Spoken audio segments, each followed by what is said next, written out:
Welcome to Tenor Tech, where I solve the problems you didn't even know you had. You start by getting the essentials: a case opener, small screwdriver, plastic tweezers, loop, and the correct replacement battery.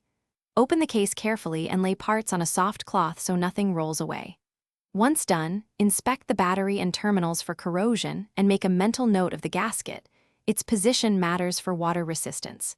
Make sure to minimize handling of delicate parts. You want to avoid introducing oil or dust that will affect the movement later. You remove the old battery using plastic tweezers to prevent shorts, then clean the terminals gently with a swab and 90% plus isopropyl alcohol.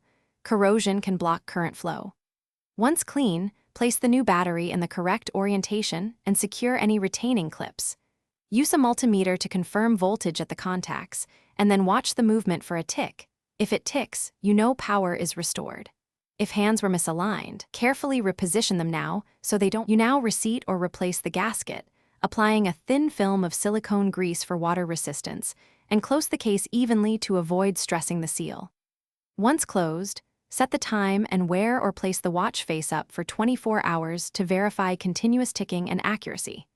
If it runs slow or stops, check the regulator position and whether the hands bind. If there's no tick at all, the coil or stepper motor may be damaged.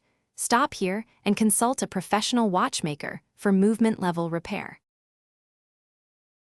Thanks for watching. Subscribe to keep your life in tune.